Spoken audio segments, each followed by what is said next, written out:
غیر قانونی تارکین وطن کی باعزت واپسی یقینی بنانے کی ہدایت۔ ISPR کے مطابق کانفرنس میں مصدوم ہنگو اور ژوب کے شہداء کے لیے فاتحہ خوانی بھی کی گئی ہے۔ آرمی چیف سید عاصم منیر کی زیر صدارت کور کمانڈرز کانفرنس ہوئی ہے۔ اسی پر مزید بات کریں گے۔ بریگیڈیئر راشد ولی صاحب ہمارے ساتھ موجود ہیں۔ بریگیڈیئر راشد ولی ریٹائر صاحب، بہت شکریہ، آپ نے وقت نکالا آج نیوز کے لیے۔ جاننا چاہیں گے ایک دفعہ پھر سے غیر قانونی تارکین وطن کی باعزت واپسی کا ذکر آیا ہے، اس حوالے سے مزید تیز ہوں گی اب کارروائیاں؟ جی بالکل، یہ کور کمانڈر کانفرنس جو ہوتا ہے یہ ایک پیریوڈک یہ فورم ہے، اور اس میں جب کوئی کسی چیز کا احاطہ کیا جاتا ہے تو وہ اس کا مطلب یہ ہوتا ہے کہ ڈگری آف سیریسنس کتنی ہے۔ تو the most important message is کہ جتنی بھی ڈیسیجن پاسٹ میں لیے گئے ہیں دہشت گردی کے کنٹرول کے لیے، انلیگل کرائم کو پنپنے سے روکنے کے لیے، اور جو ہمارا غیر ملکی جو تارکین وطن ہیں ان کی وطن واپسی کا جو پروسیس ہے اس کے بارے میں جو شکوک و شبہات جنم لیتے تھے، کچھ ایمبیولنس تھی لوگوں کے ذہنوں میں، تو وہ ایک کلیئر جب آرٹیکولیشن آف ایشو ہوتا ہے تو اس سے جو نیچے ذیلی ادارے ہوتے ہیں ان کی طرف سے کلیئر پیغام جاتا ہے کہ گورنمنٹ کو فل سپورٹ دی جائے گی اور اس میں کسی قسم کی جو روزرانی نہیں کی جائے گی۔ تو تارکین وطن جو ہیں یہ وہ لوگ ہیں جو کہ افغانستان سے ہجرت کر کے آئے، تو ان کو کچھ کو تو پروف آف رجسٹریشن مل گیا تو ان کو ٹریٹمنٹ مختلف ہے، کچھ کو افغان سٹیزن سرٹیفکیٹ ملا، ان کی ٹریٹمنٹ بھی مختلف ہے، کچھ لوگوں نے اپنے آپ کو رجسٹر نہیں کرایا، اور کچھ کراس بارڈر یہ جو موومنٹ ہے انلیگل کراس کر کے تو وہ یہاں پہ بہت سی غیر قانونی کارروائیوں میں مصروف ہیں۔ تو اب ایک پورا ایکو سسٹم ہے کرائم کا جس میں ملک نے اس سے خود نمٹنا ہے، اور اس پورے ایکو سسٹم میں اسمگلنگ ہے، اس میں دہشت گردی ہے، اس میں ایکسٹارشن ہے، اور ان چیزوں کو روکنے کے لیے گورنمنٹ نے جو ڈیسیجن لیا ہے کہ تارکین وطن جن کے پاس کوئی پروف آف آئیڈینٹی نہیں ہے تو ان کو ان کے ملک واپس بھیجا جائے گا۔ اور ساری دنیا میں ایسا ہوتا ہے کہ ہمارے اپنے نیشنل انٹرسٹ میں ہم کسی کو نہ ڈاؤن گریڈ کرنے کے لیے کام کر رہے ہیں، نہ کسی کی وینڈیٹا میں کام کر رہے ہیں، یہ نیشنل انٹرسٹ میں ایک ہمارے یہ کام ہے۔ اور اس کو جب اس ایپیکس فورم سے اس کا احاطہ ہوتا ہے تو ایک کلیئر میسج ٹریول کرتا ہے ڈاؤن، تاکہ تمام ادارے جو ہیں وہ اس میں یکسو رہیں اور ان کو یہ معلوم رہے کہ جو آرم فورسز ایک لا انفورسمنٹ میں امپورٹنٹ کردار ادا کرتی ہیں تو ان کی فل سپورٹ ان کو حاصل ہے۔ بالکل بریگیڈیئر صاحب، دوسری جانب فلسطین کے حوالے سے بھی بہت سی بات چیت ہوئی، لیکن اس سے قبل دہشت گردوں کے حوالے سے جو بات چیت ہوئی اس کے حوالے سے بات کریں گے کہ مصدوم ہنگو اور ژوب کے شہداء کے لیے فاتحہ خوانی بھی کی گئی، اور اس کے علاوہ یہ کہا گیا کہ دشمنوں کے اشاروں پر دہشت گردانہ کارروائیاں کرنے والوں کے خلاف کارروائیاں مزید تیز کر دی جائیں گی۔ جی، اس بات میں تو کوئی کلام نہیں ہے کہ دہشت گردی کا جو افریب جس نے سر اٹھایا ہوا ہے اس کی جو ڈوریاں ہیں یہ باہر سے ہلائی جا رہی ہیں، اور ایک پراکسی وارفیئر ہے جو ہم پہ مسلط کی گئی ہے۔ تو اب ان حالات میں تمام اداروں نے، چاہے وہ سول ہو، چاہے وہ ملٹری ہو، یا وہ سوسائٹی کے دوسرے جو عناصر ہوں، ان سب کو یکسو ہو کے اس جو افراد کا مقابلہ کرنا ہے۔ اور گورنمنٹ کو فل سپورٹ ہے آرم فورسز کی، اور آرم فورسز اس میں پوری طرح سے تیار ہیں۔ جو ہماری انٹیلیجنس ایجنسیز ہیں، چاہے وہ سول ہوں، چاہے وہ پریمیئر انٹیلیجنس ایجنسیز ہوں، تو ان کے درمیان ایک قسم کا ربط ہے، اور اس کو ایک کوآرڈینیٹڈ، کنسسٹنٹ اور کلیئر اپروچ کے ساتھ آگے لے جانے کی مزید ضرورت ہے۔ اور یہ اس طرح کی جو فورمز ہوتے ہیں، اس میں جب ڈسکشنز ہوتی ہیں تو بہت سی چیزیں ریفائن ہوتی ہیں، پالیسی کے پیرامیٹرز، اور ان کی پھر آرٹیکولیشن یہ کی جاتی ہے ان دی شیپ آف اسٹیٹمنٹ کے تمام ادارے جو ہیں وہ اس میں یکسو رہیں۔ اور اس کے بعد فلسطین پہ ہمارا جو ایک سٹانس ہے وہ ایک اصولی موقف ہے پاکستان کا، جس سے پاکستان نے کبھی بھی روگرانی نہیں کی، اور وہ یہ ہے کہ جو 2 اسٹیٹ سولوشن ہے اور 1967 کی جو اسٹیٹ تھی اس تک واپس جانے کے اچھا لیے. راشد صاحب، آپ سے یہ بھی جاننا چاہیں گے کہ اس کانفرنس میں ملکی معیشت کے حوالے سے بھی کچھ نکات پیش کیے گئے، وہ نکات کیا تھے اور اس پہ آپ کا کیا رد عمل ہے؟ دیکھیں، ملکی معیشت میں پہلی تو بات یہ ہے کہ جو آرمی کا جہاں تک تعلق ہے وہ ایک انیبلر کے طور پہ سویلین گورنمنٹ کو فل سپورٹ دے رہی ہے. اسپیشل انویسٹمنٹ فیسیلیٹیشن کاؤنسل ہے، اس میں غیر ملکی سرمایہ کاری لانے کے لیے فوج اپنا کردار ادا کر رہی ہے، جو بھی فیسیلیٹیشن کا کردار ہے، کیونکہ یہ اکانومی کو ڈیل کرنا ایک ہائیلی ٹیکنیکل کام ہے، اور اس میں جو فوج جو کردار ادا کر سکتی ہے کوآرڈینیشن کا، سپورٹ کا، وہ کرے گی، اور سیکورٹی کے جو اینگل ہے. دوسرا یہ ہے کہ جو ہماری اکانومی کو نقصان پہنچا رہی ہیں عوامل، وہ ایک کراس بارڈر جو اسمگلنگ ہے، جو انلیگل ایک اکانومی، انفارمل اکانومی کا ایک پورا نظام ہے جو ہماری فارمل اکانومی کو جس نے بری طریقے سے ہٹ کیا ہوا ہے.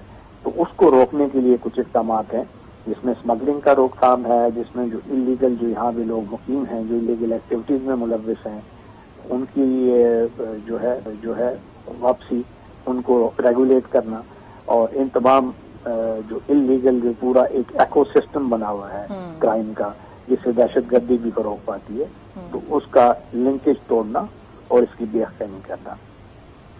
بالکل راشد صاحب ہمارے ساتھ موجود رہے گا. بریگیڈیئر بابر ریٹائرڈ نے بھی ہمیں جوائن کر لیا ہے. بریگیڈیئر صاحب، آپ کس طرح سے دیکھتے ہیں دہشت گردانہ کارروائیوں کے خلاف ایک دفعہ پھر جو جتنی بھی کارروائیاں ہیں وہ تیز کرنے کی بات کی گئی ہے، خاص طور پر یہ کہ جو دوسرے ممالک میں بیٹھ کے پلاننگ کی جاتی ہے پاکستان میں دہشت گردی کرنے کی، اس کے حوالے سے بات چیت کی گئی. کس طرح سے دیکھتے ہیں کہ اس نیٹ ورک کو ختم کرنے کے لیے مزید کتنا وقت درکار ہوگا اور کیا اسٹریٹجی ہو سکتی ہے؟ وقت تو خیر کوئی بھی نہیں دے سکتا. اسٹریٹجی آلریڈی جو چل رہی ہے وہ کامیاب اسٹریٹجی ہے. اس اسٹریٹجی کے تحت ہم نے گزشتہ 2015 آنورڈ 14 آنورڈ جب سے اے پی ایس کا انسیڈنٹ ہوا تو بڑی ہم نے اہم کامیابی حاصل کی. 2017 میں تو آلموسٹ کافی حد تک یہ کنٹرول ہو گیا تھا. آف لیٹ گزشتہ 1.5 سال سے دوبارہ سے ایکٹیویٹیز میں کچھ اضافہ دیکھنے کو آ رہا ہے، تو ان کو بھی ڈیل پراپر طریقے سے کیا جا رہا ہے. سیکورٹی فورسز اور law enforcement agencies, intelligence agencies اس کو افیکٹولی دیکھ رہی ہیں. آپ نے دیکھا ہوگا گزشتہ کامیابی میں حاصل ہوئی ہے. بڑے کچھ وانٹڈ قسم کے لوگ، چاہے بلوچستان ہے یا ہمارا سابقہ فاٹک علاقے، ان میں مارے بھی گئے ہیں انٹیلیجنس بیس آپریشن کے تحت. تو اس حساب سے جو اسٹریٹجی ہے وہ تو ٹھیک ہے، لیکن ظاہر ہے وقت کے ساتھ ساتھ جو چیلنجز چینج ہوتے ہیں، تھریٹ پرسیپشن چینج ہوتی ہے، اس کی نوعیت خطرات کی یا تھریٹ کی بدلتی ہے، تو کچھ اسٹریٹجیز میں چینج آتی رہتی ہے. بٹ اوور آل جو پلان ہے یا اوور آل جو طریقہ کار ہے وہ ٹھیک ہے. جہاں تک دشمن کا تعلق ہے اس نے تو یہ کرنا ہی کرنا ہے، اس سے تو کچھ آپ کو اچھے کی امید رکھنی نہیں چاہیے. وہ تو ہر وقت کوشش لگے رہتے ہیں. بٹ اگر ہم دیکھیں تو باوجود اس کے کہ آف لیٹ افغانستان کی طرف سے ہمارے ویسٹرن بارڈر کی طرف سے کچھ پرابلمز ہمیں پیش آ رہی ہیں، دوسرے فارن ٹائم گورنمنٹ اس طریقے سے اپنی رسپانسبلٹیز پوری نہیں کر رہی جو کہ ان کو کرنی چاہیے. تو اس چیز کا بھی کور کمانڈر کانفرنس میں ان تمام آسپیکٹ کا جائزہ بھی لیا گیا ہے. ان کو اوور آل ریویو بھی کیا گیا، اور جہاں جہاں چینجز کی ضرورت ہے وہاں پر چینجز بھی ڈیفینیٹلی کیے جائیں گے. یہ ایک نارمل طریقہ کار ہے، اس کا حصہ ہے کہ جب انالیسس کرتے ہیں، ریویو کرتے ہیں، تو کچھ جہاں پر کچھ بہتری کی امید ہوتی ہے وہاں پر بہتری لانے کے لیے کچھ اقدامات ڈیفینیٹلی کرتے بھی ہیں. بٹ ریزالو میں الحمدللہ کمی کوئی نہیں ہے، کمٹمنٹ میں کمی کوئی نہیں ہے، اور لوگ بھرپور طریقے سے اس چیز کو لے کے آگے بھی بڑھ رہے ہیں. اور آپ نے دیکھا ہوگا کہ وطن کی ناموس پر روزانہ لوگ ہمارے سیکورٹی فورسز کے اپنے جانے کو قربان کر رہے ہیں، بٹ ان سے ان کے پائے استقلال میں الحمدللہ کسی قسم کی کمی دیکھنے میں نہیں آ رہی. جی اچھا بابر صاحب، اگر مسئلہ فلسطین کے حوالے سے بات کریں تو ملک میں کافی تنقید چل رہی تھی کہ فلسطین کے حوالے سے ہمارا کوئی واضح موقف نہیں ہے. اس کانفرنس سے مضبوط اور واضح پیغام دیا گیا ہے کہ پاکستان پوری طرح مسئلہ فلسطین میں انوالو ہے اور فلسطین کے ساتھ کھڑا ہے. اس حوالے سے کیا کہیں گے؟ جی، فلسطین کا مسئلہ تو خیر گزشتہ 7 دہائیوں سے ظاہر حل طلب ہے. اس کا اسپیشلی اسلامی دنیا ہے یا دوسرے دنیا کے ممالک ہیں، ان کی میجورٹی اس پہ بحث بھی ہوتی رہتی ہے. اور اسرائیل کی طرف سے فلسطینیوں کے خلاف ظلم و ستم جو ہے وہ تو ہر وقت کسی نہ کسی صورت میں نظر آتا رہتا ہے. لیکن گزشتہ 1 ہفتے سے تو اس ظلم و ستم کی انتہا ہو گئی ہے. غزہ کے شہر کو ملبے کا ڈھیر بنا دیا گیا. ایک بہت بڑا انسانی المیہ جو کہ سیکنڈ ورلڈ وار کے بعد میرے سے اگر پوچھے تو اس سے بڑی ہیومن کیٹاسٹرافی شاید ہی کسی نے دیکھی ہوگی. ابھی بھی لوگوں کو احساس ہی نہیں ہے، اندازہ ہی نہیں ہے کہ کتنا بڑا المیہ آلریڈی ہو چکا ہے. تو اس میں پاکستان ایک بہت امپورٹنٹ ملک ہے. ظاہر ہے OIC کا بھی، اسلامی دنیا کا بھی پاکستان کا شروع سے واضح موقف رہا ہے، باوجود اس کے بہت سارے ملکوں سے یہ تجاویز اور باتیں آتی رہتی ہیں کہ اسرائیل کے ساتھ تعلقات یہ کرنا چاہیے، وہ کرنا چاہیے. ہمارا موقف بڑا کلیئر ہے. ہاں، تنقید کا جہاں تک تعلق ہے، لوگوں کی طرف سے، سوسائٹی کی طرف سے یہ ڈیمانڈ ضرور دیکھنے میں آ رہی ہے کہ ہمیں اپنا موقف زیادہ مؤثر طریقے سے سرگرم ہو کے ووکلی دینا چاہیے ورلڈ فورمز کے اوپر. اس کو فلسطینی عوام کو اپنی غیر متزلزل حمایت کا یقین دلانا چاہیے. ظاہر ہے ابھی کانفلکٹ میں جا کے بیچ میں ان کا حصہ تو نہیں بن سکتے، بٹ پاکستان کی گورنمنٹ نے دوبارہ سے اپنے موقف عائدہ بھی کیا ہے اور یہ بھی کہا ہے کہ جہاں کہیں بھی ممکن ہوا تو ہم فلسطینی بھائیوں کی مٹیریلی مدد بھی کریں گے. بٹ آئی پرسنلی فیل کہ کانفرنس نے تو اس کو بالکل بڑے اسٹریٹ اوے کہا ہے. ابھی گورنمنٹ کا کام ہے کہ اس چیز کو مزید مؤثر طریقے سے اٹھائے اور لوگوں کے سینٹیمنٹ، جو پاکستان کی عوام ہے جو کہ بہت محبت کرتی ہے، ظاہر ہے قبلہ اول کے ساتھ بھی اور فلسطین کے عوام کے ساتھ بھی، اپنے مسلمان بھائیوں کے ساتھ بھی، ان عوام کے سینٹیمنٹس کے عین مطابق گورنمنٹ جو ہے وہ ہر فورم پہ اس مسئلے کو مؤثر طریقے سے اٹھائے تاکہ دنیا کی طرف سے اسرائیل کے خلاف پریشر کو بلڈ کیا جا سکتے. اور یہ جو وہاں پر ایک اسرائیل نے ایک ظلم کی انتہا کی ہوئی، ابھی وہ گراؤنڈ آپریشن کی تیاری بھی کر رہے ہیں نہتے لوگوں کے خلاف جو کہ ملٹرائز نہیں ہے، جو کہ ملیٹنٹس نہیں ہے، جن کے پاس کوئی ہتھیار نہیں ہے، اور اس کے ساتھ ان کے اتحادی جو ہے امریکہ اور برطانیہ وغیرہ. تو سوچنے کی بات ہے کہ اتنا بڑا ملٹری بلڈ اپ کس کے اگینسٹ کر رہے ہیں؟ ایک انعام نہیتی پاپولیشن کے اگینسٹ کر رہے ہیں. تو اس سے تو آپ کو ملنے والا کچھ نہیں ہے، تنازع آگے بڑھے گا، لوگوں کے دلوں میں نفرت اور پیدا ہوگی. اور اس طرح کے ایشوز کاز پرووائڈ کرتے رہتے ہیں دنیا جہاں میں جو اس طرح کی مزاحمتی تحریک ہوتی ہیں، چاہے وہ حماس ہے یا کوئی بھی کہیں پر بھی ہے. تو اس حوالے سے میں کہتا ہوں کہ کانفرنس نے اس کا پورا ادا کیا ہے. گورنمنٹ کو بھی بھرپور طریقے سے، زیادہ مؤثر طریقے سے کانفرنس میں کہا گیا کہ اخلاقی، سفارتی اور سیاسی سطح پہ، ہر سطح پہ بلکہ فلسطین کی حمایت جاری رکھی جائے گی اور فلسطینیوں کا جو بھی موقف ہے ہم اس کی ہمیشہ سے حمایت کرتے ہیں. اور ایک دفعہ پھر اس کور کمانڈر کانفرنس میں اس کا اعادہ کیا گیا ہے. راشد ولی صاحب بھی ہمارے ساتھ موجود ہیں. راشد صاحب، آپ کس طرح سے دیکھتے ہیں، خاص طور پر جس طریقے آپ نے کہا کہ ایک ایکو سسٹم ہے جس کو ختم کرنے کی ضرورت ہے اگر دہشت گردی کا مقابلہ کرنا ہے، تو جو بارڈر پار پلاننگ ہوتی ہے اس سے کس طریقے سے نپٹا جائے گا، اس کی کون سی حکمت عملی بنائی گئی ہے؟ جی راشد ولی صاحب. بریگیڈیئر راشد ولی صاحب غالباً ان تک ہماری آواز نہیں پہنچ رہی ہے، لیکن بریگیڈیئر بابر صاحب ہمارے ساتھ موجود ہیں. بریگیڈیئر صاحب، آپ جواب دینا چاہیں گے؟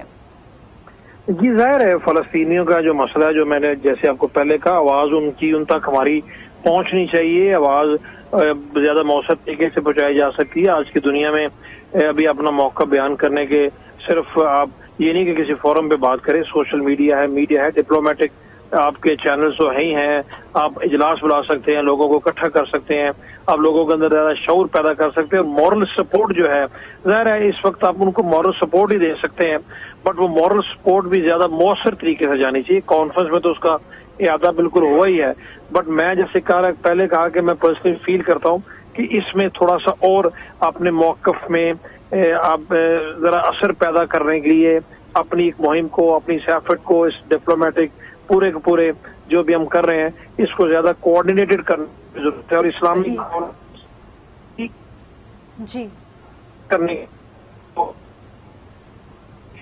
میرے خیال میں ڈسٹورشن آ رہا ہے لائن میں. بریگیڈیئر بابر صاحب موجود رہیے گا، ہمیں جوائن کر چکے ہیں بریگیڈیئر نوازش علی ریٹائرڈ.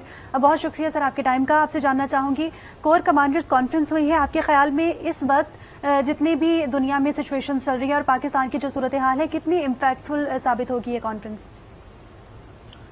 دیکھیے، کور کمانڈر کانفرنس ایک روٹین فنکشن ہے ہر مہینے، اور اس میں مختلف پروفیشنل ایشوز ڈسکس ہوتے ہیں اور انٹرنیشنل ریلیشنز پہ بھی ڈسکشن ہوتی ہے، اور باقی آرمی کے جو ڈیولپمنٹ وغیرہ ڈسکس ہوتی ہے. لیکن اس وقت جو مین ایشو چل رہا ہے وہ ہے فلسطینین کرائسس، حماس کے جو کرائسس ہیں. That is an international crisis, اور اس سے بڑے سیریس ریپرکشنز ہوں گے اسپیشلی مڈل ایسٹ پہ، اور وہ اسپل اوور کریں گے پاکستان تک بھی اور یورپ تک. ابھی لیٹس سی کہ چونکہ اگر آپ نے اس کو فالو کر رہے ہیں تو یونائٹڈ اسٹیٹ آف امریکہ نے اپنے 2 کیریئر گروپ میڈیٹرینین میں موو کر دیے، پروبلی فورڈ اور دوسرا ریگن اور سم تھنگ. اور the movement of